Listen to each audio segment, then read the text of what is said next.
for like 2 weeks. Hey everyone, how's it going? It is I, the real Randy Chavez, coming at you today with podcast number 296 with Violetta Chekan on investing, crypto, AI, love, life, and more. Everyone say hello to Dashi. Hello, Dashi. See if Dashi's up. Dashi's out of the picture now. Okay, so we had a good morning with crypto. It's been pretty interesting. We've had some wild things going on in the world. Speaking of which, what part of the world are you in? Hi everyone, thank you very much for this invite. Very excited. I am in Portugal. I'm located in Portugal. Hell yeah. In Lisbon. Hell yeah. There's a bunch of the VeVe fam that was supposed to be there last year. I believe you met a couple of them. Did Sanjay introduce you to a couple cool people? Yeah, I have been in this event, and it was actually one of the greatest events, by the way. And I met Sanjay as well, and I met several friends.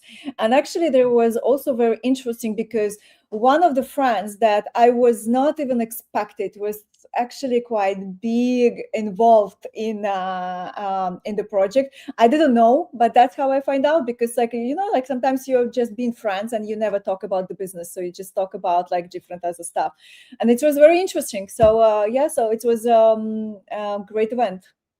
I love that. It was hopefully we do a little bit more. I don't know if they're there this year. Do you know if that event's even going on? To be honest, now I know that there was last year, in the end of the year, so there was one also big event, but to be honest, here in Lisbon, where I am, not sure. I also was traveling, so I was kind of like involved in other things, so not sure. Yeah, hear a bunch of cops outside. I wonder what's going on. Anyway, there's a you are big into obviously venture capital, but AI, and then kind of merging the two with that as well. For AI, it's been a very interesting couple of months. It's been an interesting few years, but we had the recent Claude updates, I think in November, and then ChatGPT, they said goodbye to 4.0 and they're on 4. Whatever now. What do you make of the AI revolution? A lot of companies kind of letting people go because you could have senior devs that could do a year's worth of work last year, $350K a year. Now you have junior devs with the help of Claude that can do it for like a fraction of that. How do people win in this business? How do people know what to invest in? Yeah, it's a great question, actually, because I believe that right now it's like a very big revolution that is happening. So just for the audience also to be understandable, so I run a private syndicate. So we are investing in AI, blockchain, basically in startups in different stages as well. And across all the stages, it's quite very interesting that like if you're not doing AI at this moment, you're kind of like in a lose. And so that's like, it's just in general, and it's not just like last year or like this year. So it's already been for a while. That's why I also don't like I say sometimes, oh, we invest in AI, but like if you're not investing in AI at this moment, so you're also losing money. So that's kind of like yeah, that's kind of like a very interesting perception of the market, because everything is right now like being connected to this one. And in February, so we had a new model, Cloud, right? So Cloud Opus. I don't recall the exactly the model, but it was a very big revolution in terms of also like AI agents, which is right now is like really adapting on the market a lot. But still, if we talk about like startups and enterprises in general, so you have to do something in AI, right? So, or like you were in the loose end, as I mentioned already. So, and the enterprises are heavily investing in this area. I mean, investing like capital spent, right? And right now, the token costs are still quite big. If we are talking, right, so about the cost for the enterprise, and most of the like maybe 80% of all the projects, they're failing actually to meet objectives from the point of like, you know, the objectives that is being put like there by the team and the expectations there.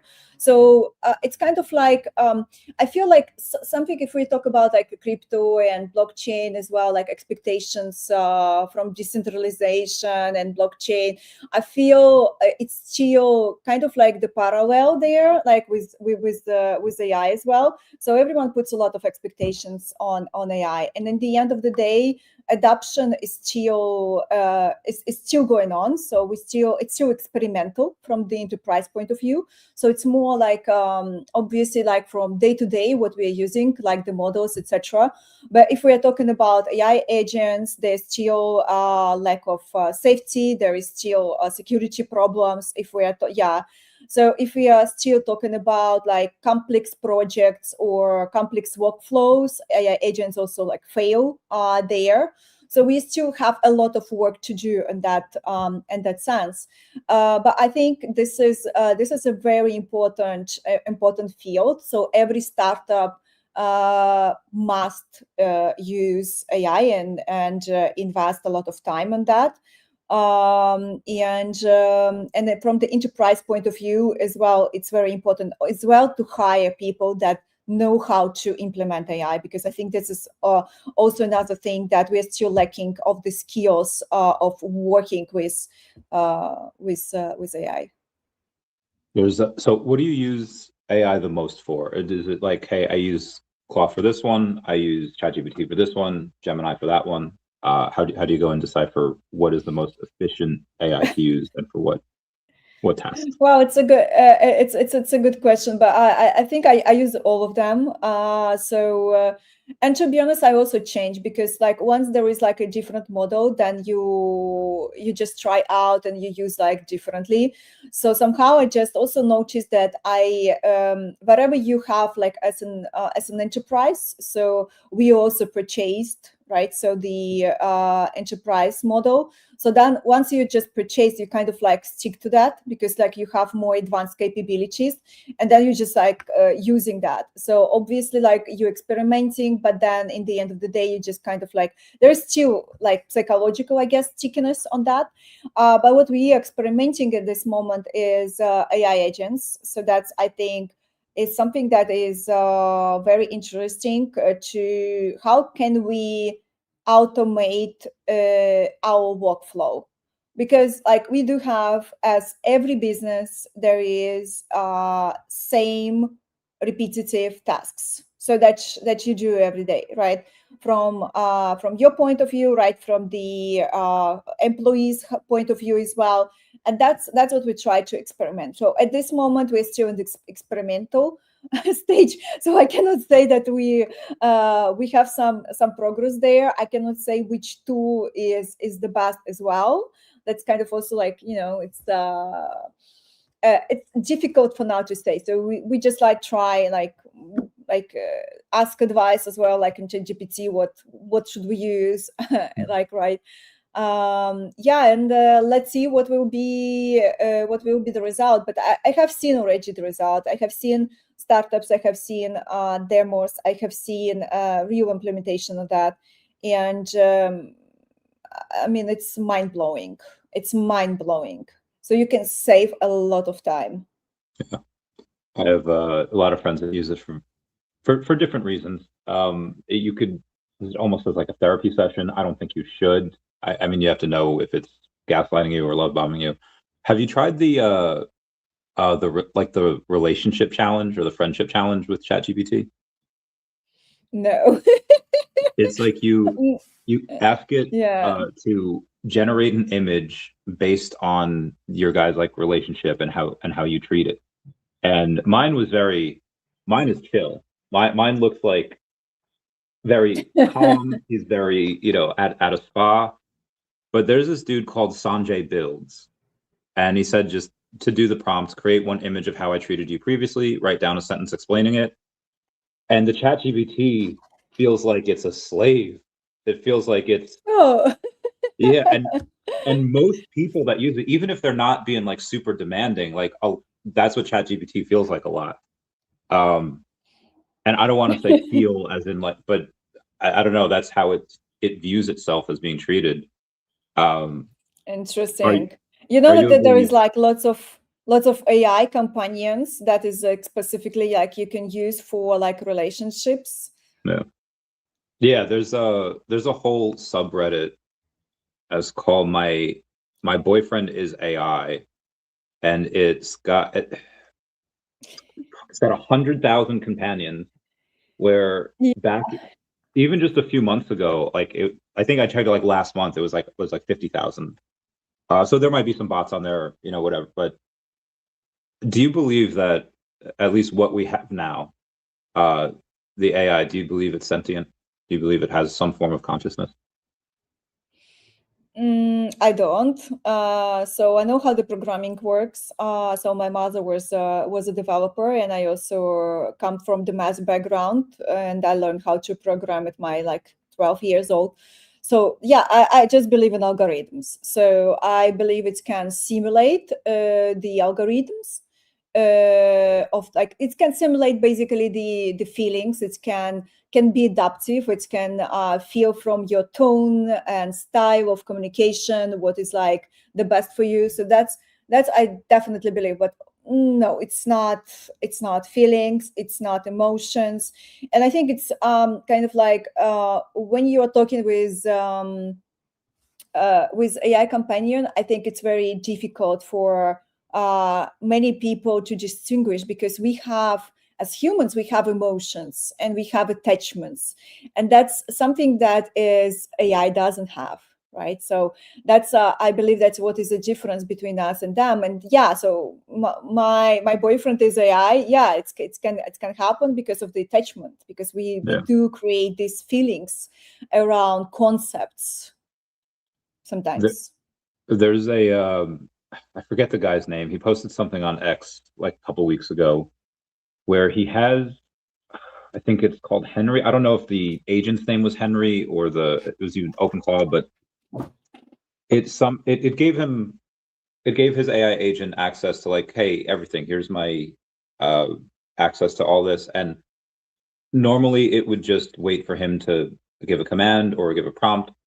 But then one morning he gets a call from a number that he doesn't really recognize, and he's like, "Hello," and he's like, "Hey, this is your AI agent, Henry." And he's like, "What?" So in the night, it got like a free number from like Twilio, accessed the computer's camera, waited for him to wake up, and then called him like, "How can I assist you?" And it's like what is I don't know. That's a little scary. He was excited about it. He was just like, "Yeah, like it can do everything. I don't have to get out of bed. I could just and it could call me." But I don't know.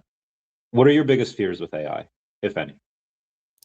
Yeah, security and safety. That's exactly what you mentioned. Like we need to be very very careful what permissions do we give to AI. So that's actually like yesterday just was like an event. It was like a kind of like workshop with demos. What is AI agent can do and what are the capabilities. And one of the first liners were. Like was like you need to be very careful with what permissions you give to your AI agent. So, and what exactly do you allow? And I think that's kind of like scary, because right now, if we think about teenagers and we think about who are using AI, who has the access to AI, who is creating there, and yeah, so 70% of teenagers right now, they had also interaction with like AI companions, and they start to trust to these AI companions. So they might develop relationships and start to think that, yeah, it's safe. And that's exactly what like you can give the permissions, and then yeah, AI just agent that calls you and access your camera and etc. That's kind of like, yeah, it can be scary, and I think we lack of education on that. And like the acceleration, what it fears me, that acceleration of this technology is so like it's fast. It's just like it's happening everything so fast, and then we don't have these safety rules in place. We don't have education there. So even like if you think about like social media has been around like for forever, right? Yeah. But still, I see like people, for example, they post in real time where they are, where they are located, etc. So I mean, like from the like if you think about like having a daughter or like a son who is like posting where they are right now in real time, it's kind of like also scary because they're like malicious people with bad intents and they know where you are right now. So that's, and this like it's a simple thing, but still many people do not have this this knowledge. And I think there's also like kind of like digital education, right? So how do we act in social media, in a digital environment? How do we act at work if we work with finance, for example, right? So financial officers, obviously, they have a specific education on that. But with AI, it was too early, and and we're still like in this like experimental wave. So we don't know what might happen. And by the way, what is also scary to me, I wanted like also to say that because like security in terms of like payments and like for example there is like vibe coding, and there is like lots of vibe code startups, and they come obviously to me as well, and I see a lot of those. And then I kind of like wondering like about the payments and all these integrations. When you do this, you don't check the code. Like if you don't have a developer to check the code, how are you sure that this is secure? That's kind of also like one of the things that we need to be aware, because in the future we will have lots of these like apps, websites that vibe code, where is like we don't know what is the vulnerabilities are. So yeah, it can be also unsafe to use. You mentioned that this was developing insanely fast, faster than most anyone can keep up with. Do you believe we have AGI like in the training models? And if not, what is your timeline for AGI? Oh, that's a very difficult question. I don't think about AGI, to be honest. Like, I mean, obviously, we understand that it will be there. So every organization right now is treating their strategy that, well, it will be there. So within a decade. So some say 5 years, some say decades, some say, so we have different timelines. Yeah. I don't like timelines because like also if we think about crypto and decentralization, blockchain, we have been like saying about this, oh, it will be in the next years, like for like already how long and it's still not there, right? So and we're still talking about the crypto adoption, right? But in the same time, yeah, it will be there for sure. So at some point we will reach this point. The question is more like who gets the access, how will it be used? Will we have like the safety rules for that? Will we be ready as humans, as organizations for that? So that's I think the right questions to ask rather than the timeline. But yeah, it will be there, and every big organization treats that as a part of their strategy. Agreed. Sometime last year, Mark Andreessen had mentioned that Google's quantum chip, they did a problem like so insanely quickly, and he said it was proof that the multiverse is real. How do we know that we're not, either the multiverse, or how do we know we're not in some simulation that was rolled out by AI? How do you know if this is real? Oh, I see this question from like one podcast to another podcast, and like, so it's a good question, to be honest. And I've been thinking about it because so my mother was a developer. I started to develop like early on, and I playing games, and I understood that, well, at some point we will reach that point where we will be able to develop the same realities. Like it will look like we are in the same reality, like it's real, right? And obviously with AI, it can really simulate the person. So you will feel like it's a person, there's feelings, there are emotions, like you can feel like, oh, this is like a real person, and it will be an AI, right? So yeah, we will reach this point at some point as well. Can we know? We cannot know. So obviously Elon Musk is always like loves to say, yes, we are like in a simulation. He's like convinced on that. Yeah. I liked the other guy that was so he's a Harvard professor, and his specialty exactly in physics, right? So obviously multiverse theory in physics, it exists for like many, many years. As far as I've been like learning physics, that's what's there. The question is about like the reality itself. And I liked his answer, and which was, either we are in a real reality, right? So this is like the real what is happening. Either we are like in the last simulation, so we are like not in between. So it's like either like, you know, so there is like you can run multiple simulations. So, and he was explaining, actually, I don't recall his name, but it was I think or Lex Friedman podcast or the Diary of the or something like that.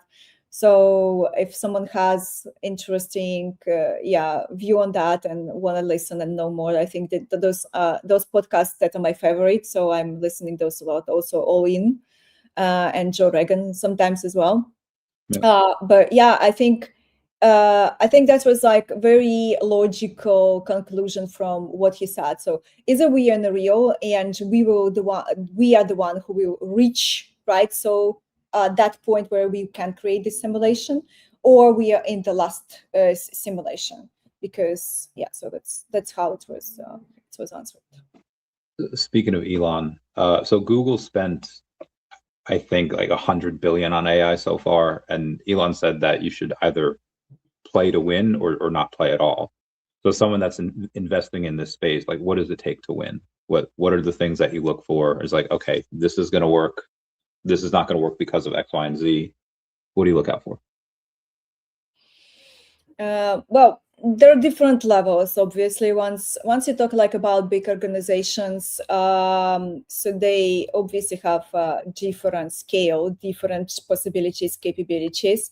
So if you're talking about startups and what I'm looking for, right? So that will be obviously different scale. So you start as a startup, you start small. So you need to prove that there is a problem, and you have a solution for this specific problem, and it works. So you don't build Google from day one, right? So that's kind of like, that's impossible. So you cannot like make it like, as Elon says, once you're like a small yet. Once you're Google, yes, that's already a very different level.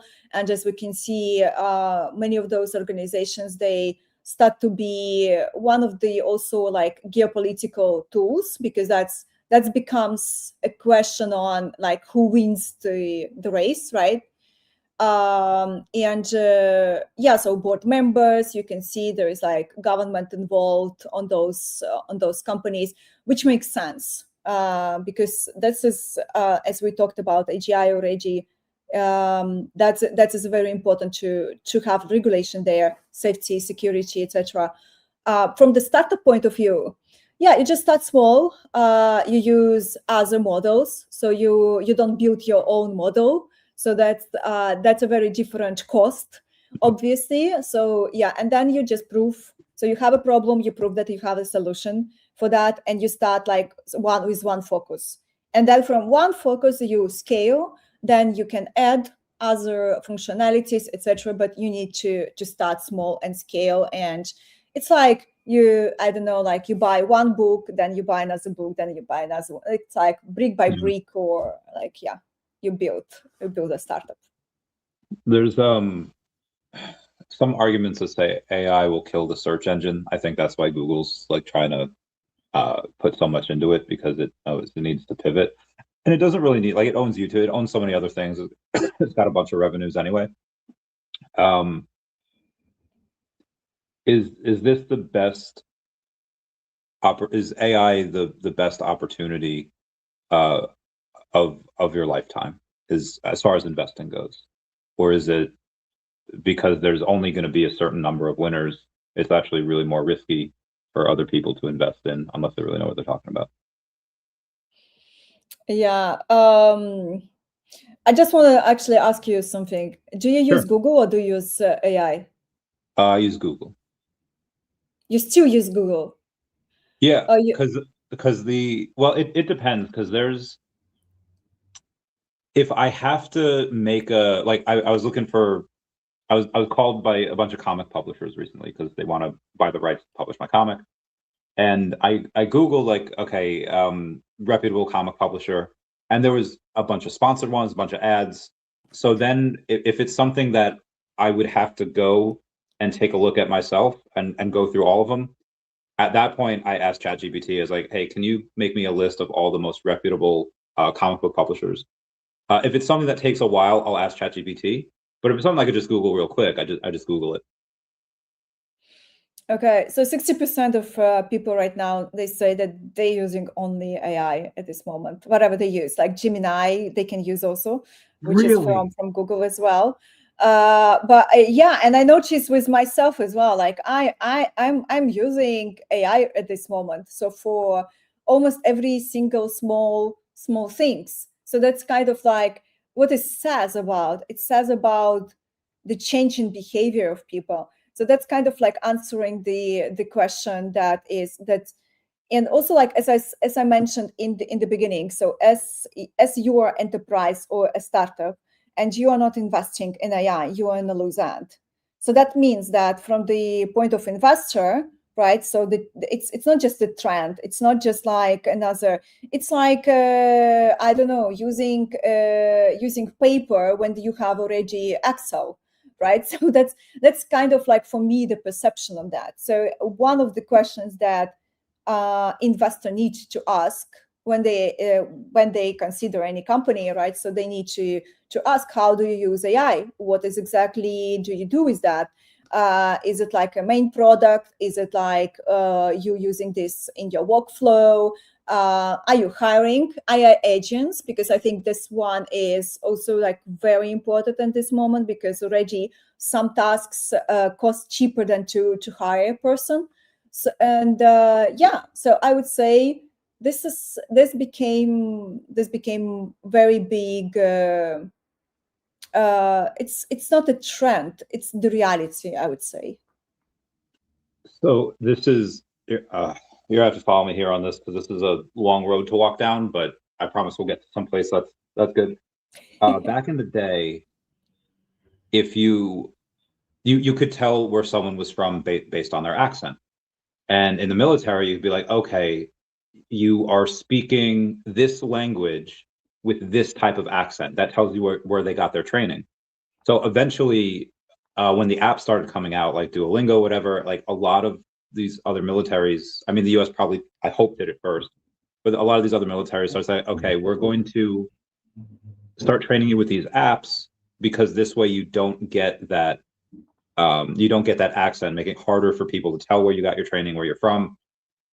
And there was a post I saw this morning about, can you tell if something's written with AI? And it used to be, even just as of like 2 months ago, as long as it's be the M dashes, that's like 99.9%. You could that was written with AI, because most people don't use that. It's not really part of a lot of people's particular lexicon. And I haven't seen the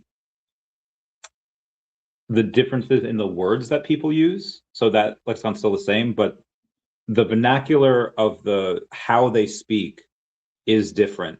Where, and I mean people in real life. I've seen people that I've in real life, or something that I've had a conversation on like this, where years ago I would say like, oh, this isn't just a hat, this is blah blah blah. Like I would see that like once in a blue moon. But now, because I know what ChatGPT sounds like this isn't X, this is Y. And it's not just in posts anymore, it's in people's verbiage that they speak. So I feel like it's already changing the way that a lot of people speak, that they use it.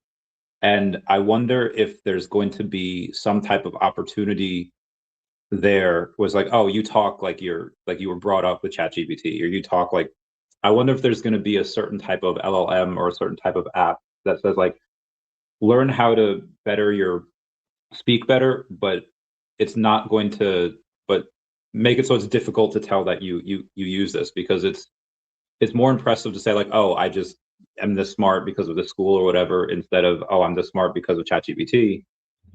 Am I making any sense here? This thought just popped in my head. Yeah, of course. Like, but to be honest, well, I am immigrant. I'm not native speaker, so I do have accent, right? So, and I believe this is what makes me as me, and I think that would be a more increasing in terms of like authentic approach on the market. And I think I'm not sure how it will be about advertising or like, you know, more like commercial things. That's we definitely see more like right now ads that already made with AI, right? And more professional setting, more without the accent, and like, you know, everything is structured like perfectly. But I think in real life, what people want, real connection. So obviously we chatted about AI companions, we chatted about love, and like my boyfriend is AI, right? But I do believe will be a big change and hunger for authenticity. So for this, for authenticity, I think that's the word, because you see, like I'm not a native speaker and I can make these mistakes.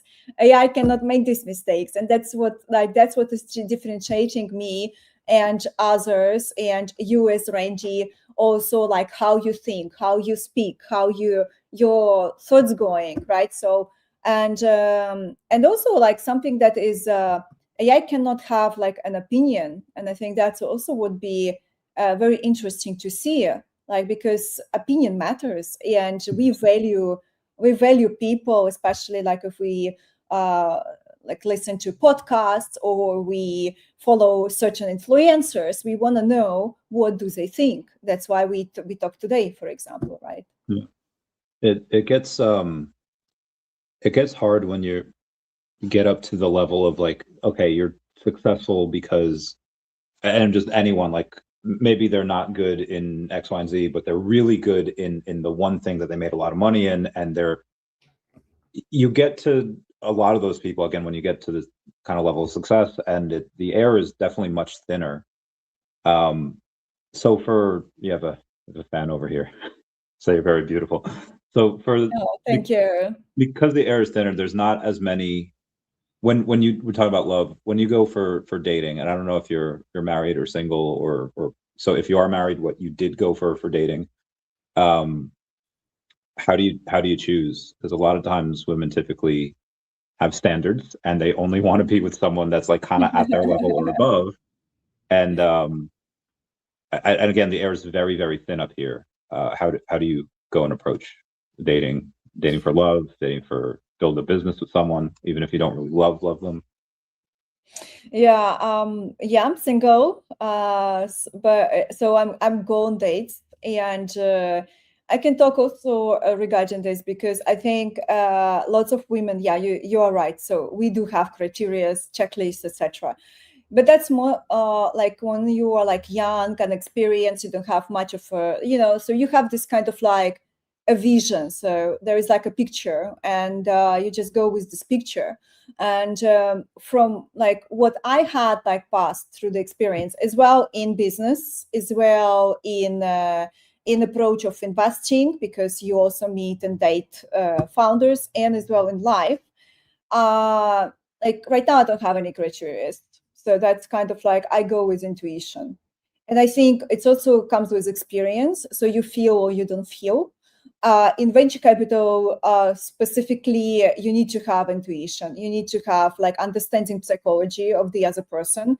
What is the motivation? What is this person like want to do? What is like like, you know, what drives him or her, right? So that's very important. But the same in personal life. I have the same approach. So you go just with intuition.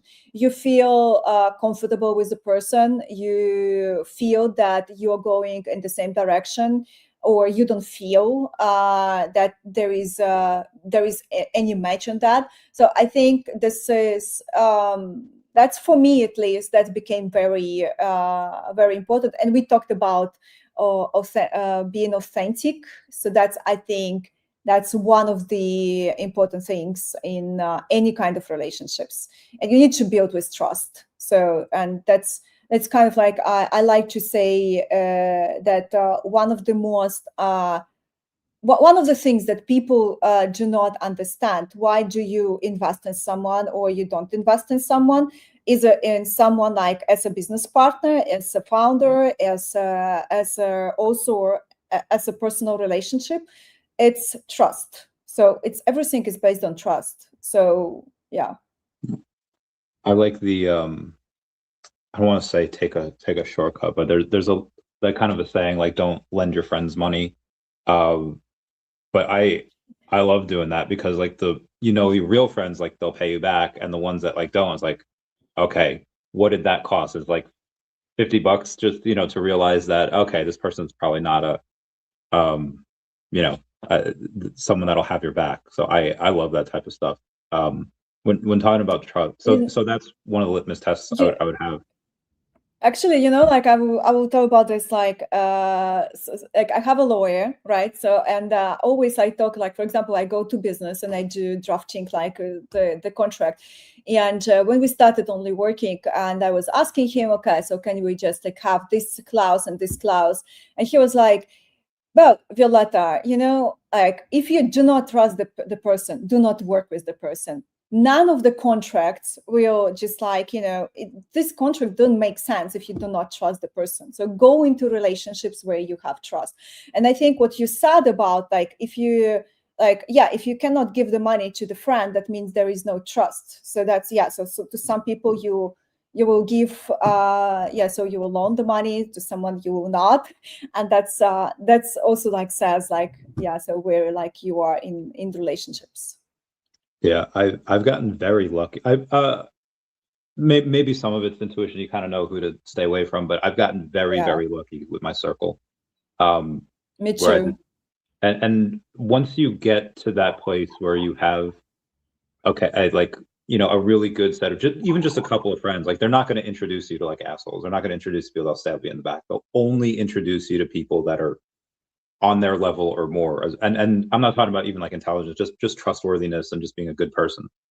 So I feel like I've won in that area.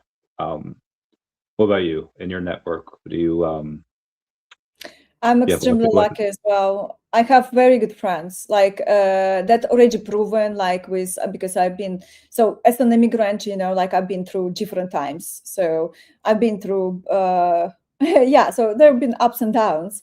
And I'm also like an entrepreneur, and I'm building businesses. And, like sometimes you fail, sometimes you win, sometimes you like, you were like almost in the bankruptcy, like, right. So, so I've seen how people react to you, how people support you, how emotionally, financially. Like, for example, if tomorrow I will not have a place to sleep, I know that I can just go to any of my friends and I will have a place to sleep. So, couch for you over there. Thank you. Oh, it's really it's really somehow, and I to be honest, I didn't make like an effort, or like I haven't been like looking for friends. Somehow it's like came naturally to me. I think like something that is also intuition, psychology comes along, and you just like so you choose also right person, and good energy attracts good energy as well. I believe it's this. I'm very lucky in this. Like I have amazing friends, and not just friends, also like the network, kind of like like new people comes in, and it's like you are like, for example, right, one of the recent ones, and and I feel like I feel like there is like it's attracts good energy, attracts good people. And it's like, I've been lucky in this. I've been completely lucky. So I always love like new friends and love new contacts and growing the network. But I sometimes I feel like, and I assume you might even be busier than me, but like the last few months have just been like I have to like schedule like hangouts because if I don't put them on the calendar, like they don't happen, and it's just so yeah. Some people go. So I don't know if I need more more like really good friends because I don't see the ones I have already enough. But yeah, how do you balance that? How do you balance work and life and home life and friends? Do you make a point to say like, hey, I'm only going to work 10 hours a day, or it's just like I'll work when there's work, and then you take a few weeks for vacation where you don't do work. How do you balance it? Oh wow, it's a very good question. I'm productivity obsessed. So yeah, I'm always doing more and more. And yeah, I'm trying to. That's why like I'm obsessed right now, like with AI agents, because I believe that will like increase my time to exactly to balance right the life. But yeah, I do usually active scheduling. So I like schedule time where it's like I'm with certain friends, so I don't lose the connection. But to be honest, like I don't really even need to schedule. It somehow also comes naturally. But I still, yeah, I'm still like, yeah, you show the calendar, you still have this in the calendar. But then it's like also if they're good friends, you want to come along, right? So you want to spend time with them, you want to talk with them, you want to know how they are. You just like sit and doing something and just thinking, oh, how is like some name. And yeah, you just type like, and how are you, everything is good, just was thinking about you. So it's somehow, yeah, comes naturally. But I do also scheduling because I think it's also important. I've heard, for example, and I did also this like in relationships, for example, you have dates. So when you're already like living together, you have family, and you still go on dates because it's important to have this interaction. And it's important to put this effort, active effort, to maintain great relationships. Yes. And by the way, the funny story, I have a friend that is from my high school, and we are still best friends. And she lives in the country where I'm from, and I am in Portugal for like 13 years, and we are still best friends. I believe I win the award on that one, because how do you maintain long distance relationships with your best friend and still being the best friend? It takes an effort. Yeah, that's hard. I mean, it's gotten a little easier with technology. Like 20 years ago, there wasn't Snapchat. You could email and instant message, but you had to be at a computer. Couldn't really do it on your phone. God, technology is so freaking cool. Freaking love it. Love it as well. Yeah. Like you're now in the US, I'm in Portugal, and we are connected, and the audience as well. Like can be anywhere in the world. This is fantastic, and we can talk with them as well. This is great. Together, yeah. So what's been you said you've been privileged and lucky in friends. What about obviously as a VC, you're very good at what you do. What's been some of your biggest wins? Well, we have a lot of different wins in our portfolio. So I've been through like different stages, but I think like my biggest win that I consider that I came to as a country. And so I've been in venture capital from like my 20 years old, just to be very clear. So, and I came to the other country at my 22. I studied here on my master's degree in business. So I had also startup. And then I came to Portuguese venture capital, which was like one of the biggest one. And like right away at my 25, I became a board member, and I've been observer as well at 11 companies like through all my career. But I started at 25, and I think that was like one of my biggest win, because it takes a lot of maturity to be on the board of a startup, and being also a woman at 25, you need to take decisions, and you need other people to listen to your decisions. And that's kind of like really hard. And then you're also dealing with another culture, because I wasn't from the other culture. And I think to navigate all of these environments, being from the other culture, advising the startup, and sometimes they're being like founders of like 40 years old, 45 years old and make them listen to you. I think that was like my biggest win. That was my biggest win. That's good. What was your biggest loss, and how did that change you? I don't have like I don't consider like losses or like I mean there is obviously like from the investments there is always will be the next opportunity. I'm looking to the next opportunity, and in venture capital we actually have this saying that you are good as investor as your next investment. It's true. So yeah, so and you have learnings, definitely. Like I can say that, well, I had a startup which I failed, and I consider that was the biggest learning for me, because I was 21 when I started, and I already was at my 20 in venture capital, and as many young people, I thought I know it all, right? So, and now hiring, I can see others, young generation, which also think we know it all. And it's great to experiment. And it was a very great experience. And I learned so much. Then later on my master's degree, I was like, oh, I'm like, it's a kindergarten.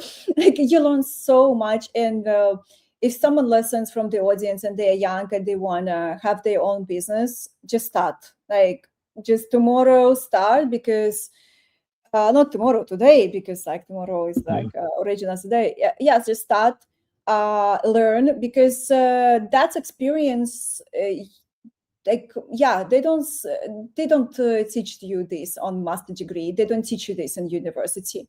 It's really theoretical at the end of the day. Even if you have a practice, even if you go in internships, even if you go, once you are like in charge of your own decisions and in charge of what is going on to happen next in your startup, in your business, and you're in charge of all the workflow of hiring people, managing people, firing people, because this also takes a lot of emotional maturity. That's a very different play. So that's what I learned. I learned business development. I learned how to manage people, how to hire, how to fire, and that was a very fantastic experience. I remember reading a bunch of articles years ago about how boomers and Gen X should welcome millennials into the workplace, and now obviously Gen Z is in the workplace. What's been your experience with Gen Z? What are they like? What are their strengths or their weaknesses? I'm very multinational, and I think this also comes with different cultures, because there's different cultures. But in Europe, for example, I feel there is a lot of this narrative work-life balance. And when a 20 years young comes to interview and they just request the work-life balance, it's kind of strange to me, because in your 20s you need to work hard, you need to learn skills, and especially right now with AI will replace you like very soon. And most of those even that I was considering to hire, I would say they do like AI can do already the better work than most of them, because you need to learn the skills. You need to grow. You need to, how do you learn? How do you grow? So that's those times when you just, you go to the job, you take the job, and then you grow in the career. And you stay like in the company for like 20 years. Those times are gone. Like, and I believe that's chill. At least it was my experience, that it's chill, this narrative going on in Europe. So for example, like 24 years old, so they just like and finishing the university, sometimes 22, depends on the like what college, what's the path of the person, and they never worked, they never had real experience, and they completely agree. And then they want the work-life balance, and yeah, they kind of like, from the expectations point, they still expect what was their parents, and that's the market has changed. So I think that's also lack of education on that. But then you see other, like Eastern Europe, for example. Oh my God, that's like been my best experience. Like these people, I don't know what these people, but like I'm also from Eastern Europe, but we have hunger. We have hunger. So we like, yeah, so that's a very different. I also had very great experience with United States. Americans are, yeah, like you're the best in like workaholics, I believe. But sometimes it also needs to be, you know, the balance a little bit, because like you also don't want your employee to be burnt out in the end of the day. So you want them to be performing. So yeah. I work hard, but I make damn sure I play hard too. I go hard on a lot of the partying, probably harder than I should. There's a track in my brain, so I promise this is relevant. Have you ever played Pokemon? I know what it is, but no, I didn't. Okay. But you've played video games before, right? I do play video games. Okay. Ooh, you still do. Okay, very good. I love that. Yes, I still do. Oh my God. I would love it if you were just download an emulator, play Pokemon. You could do it at 4x speed. So this way you're not busy grinding. A lot of fun. Everyone has their own parts of the game that they like. They like the end of the game when they have their full team and they're ready to take on the big battles. They like, for me, my favorite is in the beginning when you're just starting your journey. When you get one Pokemon and then you build, you catch another one, you train it up, you teach it new moves, and you implement strategies to beat the next trainer or gym leaders. And and Pokemon's so replayable because you can do it with so many different teams. Because there's 150 of them in that first game. But in life, you can only get so many times at business. Like it takes you a few years to get a successful business. Do you think you're happier now that you kind of found your groove, you're a little bit older, super successful? Or do you think you were happier in like your early 20s when you were just like grinding? Maybe you didn't have a lot of money, but you were just, do you ever miss that grind? Would you go back to it? I'm still grinding. I love the process itself, and I always like yeah, exactly, like when the like the young generation, they ask me like what advice you would give, like, yeah, enjoy the process. That's what I say. You need to enjoy the process. If you don't like the process, well, change the field, go where you enjoy the process. Because if you don't enjoy the process, the success doesn't come. You need to stay long enough to be good in the field. Any kind of, like, again, success is like definition for every person is different, which is great, right? So every person is. But if you want to be like happy with your job, and yeah, you will not even ask about like work-life balance, how many hours. You will not notice, because sometimes that's what I do. I'm so lost in the process. I don't know what the hour is going, because I don't think this is what is important to have. You do what you love. I don't like what people say, like, oh, find your passion. I think it's all about like what you're good at and what you enjoy also. And yeah, and I think this is what is important, going with the process, liking this. And I'm enjoying this conversation. I'm not looking to the end. I was not looking to like, oh, like there is like just the beginning. Yeah, I love what I do. During what you do, let's say you're negotiating, whether it's rates, do you like, what's your favorite part of it? Is it at the end when the I's are dotted and the T's are crossed and the deal is closed? Or when it's in the middle of it and you're negotiating rates and you're just trying to like jabbing back and forth and it's a big mental chess game? Well, I'm a competitive. I like wins. So we talked about the games as well, right? So I like the winning, but I like the process as well. So kind of like, yeah, kind of like both. So I like the win, but I like also the, so I'm strategist, I'm math-oriented person. By the way, you mentioned chess. I was very good in chess. So I like this play, you know, like, but at the same time, I'm competitive. I like the competition. I like that too. Yeah, if we weren't already friends, I'd say we're gonna be good friends. This is, I like that too. We got a question here from the community saying, how will people make a living when AI has replaced jobs across our entire society? Any thoughts on it? Well, at this moment, we still yeah, we are talking about that, but we are still not at that point. And I think the best what someone can do is to learn how to use AI. So that's how you will make the living.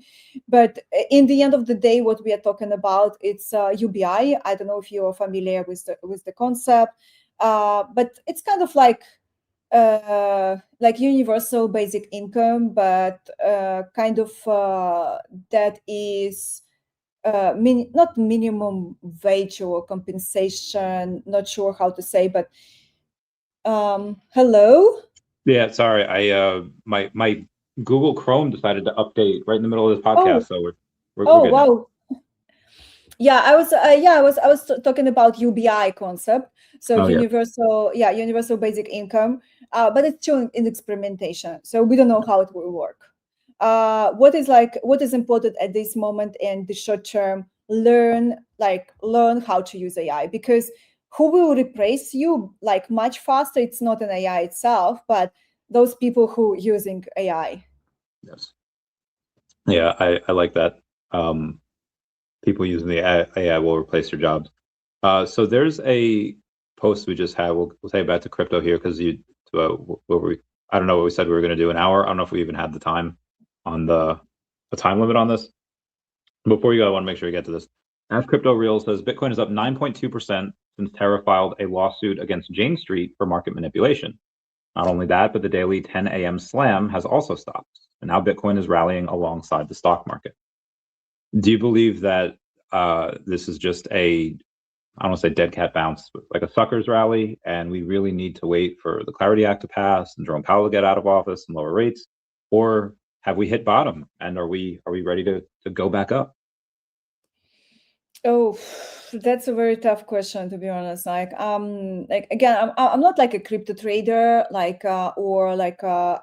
deep in the more like technology level. Yeah. And I think also what is like a misconception on the market, that crypto price is always talked about like where we are, and it's like a definition for like adoption, which is not. And that is the biggest misconception about the crypto. So I do believe that so stable coins reach the product market fit.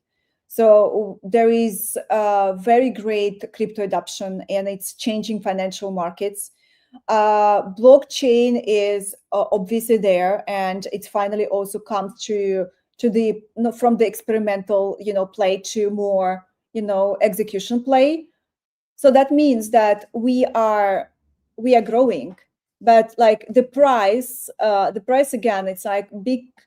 It was very big volatility, and each time, like in 2025, we thought that we hit the bottom, and now and then again, and then it's like more like even longer and even longer. So yeah. But in May 2025, there was a very great report from Coinbase. And basically what was saying that we are entering the bear market. So that's it. So, and it was very correct report. And that time, like many people talked about this, that report, that we are already in bear market, but still the narrative was like, are we growing back? Are we? So since May, and then we hit October. And then right now, obviously the Bitcoin, was really down. So yeah, it's a difficult market. What I'm looking for, more adoption, more use cases, and revolution exactly in the application layer. Same. I know you can't say on any specific things, any specific projects, but any specific areas? Obviously, AI is one of them. Would it be like thing like personal shopping? Do you think it would be TradFi, DeSci? Like what are the specific areas of blockchain development that you find has the most opportunity aside from AI? Because I know that one's a big one. Yeah, real world assets like tokenization. I think this is a huge thing. This is a really huge thing, and combined with stable coins infrastructure at this moment, I think that this is the big next thing, which is already been talked about, but I think there is like lots of opportunity. Okay, same. Might I ask you what yeah, do sure. you think? What is like what is in your perspective is the next big thing and this year? This year, I mean, AI is a big one, and there's obviously going to be.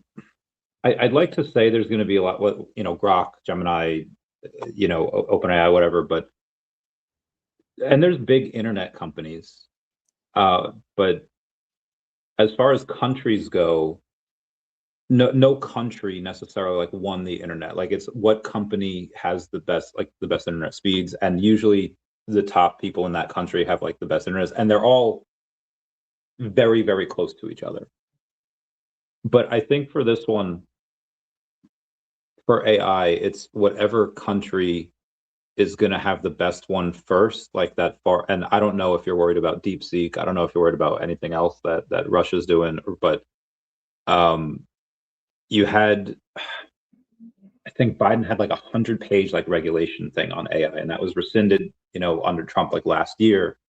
And now it's even the people that are at, let's say like OpenAI, they're having to trust the next version of ChatGPT, which is training like the next version of ChatGPT. And it's like if they're playing a little fast and loose with like some regulations and some of that, I think and it looks like we're kind of getting ready for like war season here. Like Trump just took out the guy in Venezuela. Their current, like a lot of people made a lot of money on the currency play. Same thing with Iran. So if you play out the dominoes of AI, and let's say the US is the winner, and I hope it is because I live here, what does that help do for like a war cycle? Like is the new trades, the new trading routes in the Arctic, is it going to be like the tariffs? Like there's going to be a lot of opportunities there that obviously AI is going to be one of them, but the subsects of that, is it in currency plays? Is it in like Ukraine's been just war torn forever? Is it going to be in these utility companies that go and rebuild those nations? Like if you are in, and I name a utility company, like it doesn't matter what it is. Like if you have stock or ownership in that, suddenly you get this big government contract, and you basically have unlimited amounts of money. So every year I try to go, or as often as I can, and I try to say, okay, what has been working the last few years and what hasn't. And usually you should kind of stop what hasn't been working unless you can say, okay, there's a reason this hasn't been working. Like, so the crypto companies that I've invested in have done incredible, like that. God bless America. The tokens, on the other hand, which are not reflective of the health of the companies at all, have not. And it's not like I'm investing in like these meme coins that have like no doxed owners, there's no utility, there's no revenues behind the company. It's these utility tokens behind these companies that are, again, as long as the companies are still making money, if you were to use my thought of like, well, it hasn't been working the last few years. Okay, but there's reasons for that. You have this bear market, you have this tariff war, now you have like real wars. So I do believe that a lot of these technology companies are the ones that can rebuild these nations after this war, or war companies in general. If you make bombs, bullets, bribes, what have you, and then it's going to be some of these alt tokens that are behind these companies. Like there's one company that we had talked about, I think last year, where they're crushing it. They are cash cow. They're making hundreds of thousands of dollars per month. and the token is less than like $2 million. And it's like, and they're probably valued at the 9 figures. So that's what I'm doing. I'm buying a bunch of that token because I've made my money on the equity in that company. So I think the best opportunities might be in those companies that can rebuild nations, or it's going to be in the, or maybe currency plays. Like if you know, and you don't know like when a currency is going to collapse, but if you look at like Kalshi and Polymarket, like there are investigations going on into soldiers that were betting, oh, will Israel, bomb Iran or bomb this, and the IDF soldiers were betting because they knew. So if you're not stupid and you're not telling the world that you're betting this just to make like 10 grand or whatever, if you say like, hey, I could take this information and I could keep that to myself, but tell a family member or myself or whoever, hey, you should buy these companies, or you should short this currency, you should short this whatever. That's a good play. And then also the altcoins that are behind, the altcoins that are from these companies that are that are just crushing it in their field, in their domain. And you could just look. I know a lot of these are private companies, but for example, the VeVe company is about to be public via NASDAQ reverse merger in like a week. And, we're going to be able to see what the company is valued at. Now, they could make it like the company's valued at like $20, $40 million, whatever, and the token's worth like 35, 40 million. But if suddenly, if Wall Street and everyone decides that they're worth 200 million and the token's worth 40 million, it's, a lot of times in a bull market, the token will far surpass what the company's worth. Like the tokens go to where they shouldn't. And sometimes that happens with companies as well, but crypto is that very inaccurate weighing machine where for years now, the tokens have been, I think, suppressed and they're very undervalued. And they're not just, the pendulum's not just going to stop where, okay, this is where it should be valued. It's going to keep on going. People get that FOMO, they get that euphoric feeling. And I think there's tokens out there that can do 1,000x, where they might justify 100x, but they do 1,000x because they, that's just the way the market goes. I know that was just a bunch of word vomit. I spilled out there for a few minutes. Did I answer your question at all? I feel like I might not have. No, like I like I like the idea. So like you've been talking about like, so just look for the opportunities where it's like, like the undervalued asset, which is true to like how any investor, right, in the world thinks. So you just try to find those kind of like interesting companies, tokens, assets in general.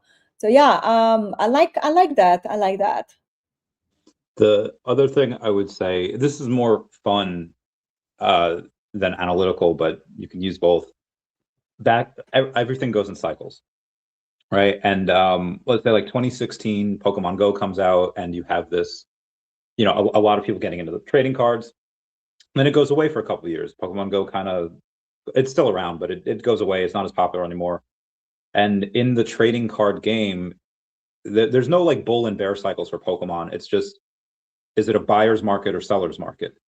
And after the Pokemon Go kind of bubble, people calmed down, and there were a lot of people that were selling.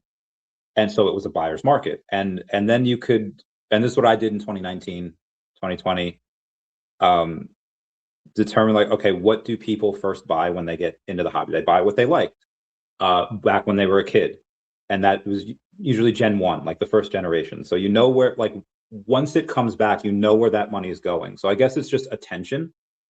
And if you keep up with like the trends, like if this is so stupid, but if you follow like the Kardashians, you knew what was going to happen with Labubu before it blew up. Like you just watch that, okay, this is going to be huge. And then it was.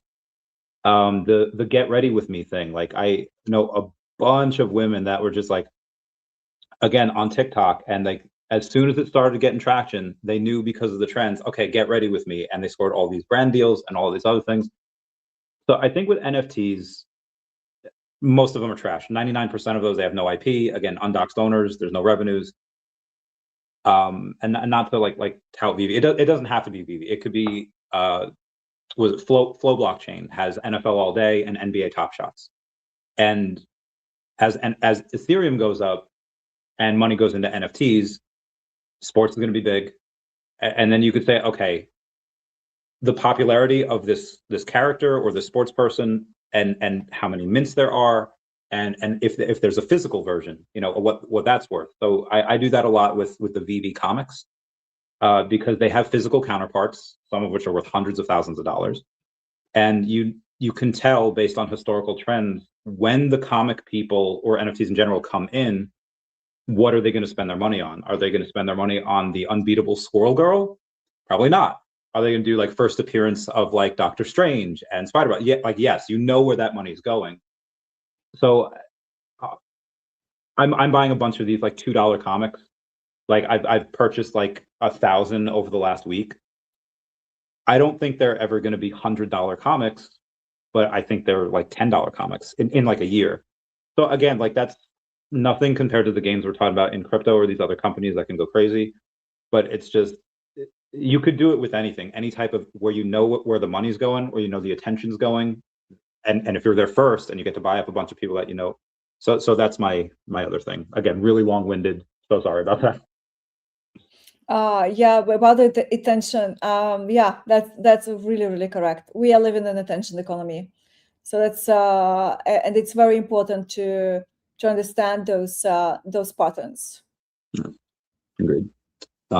Anything you want to say to the people before we talk off camera for a bit? Well, it was yeah. I mean, yeah. I have also a podcast, so probably that could be interesting for those who build companies, because I interview founders and also investors, by the way, in blockchain and crypto space.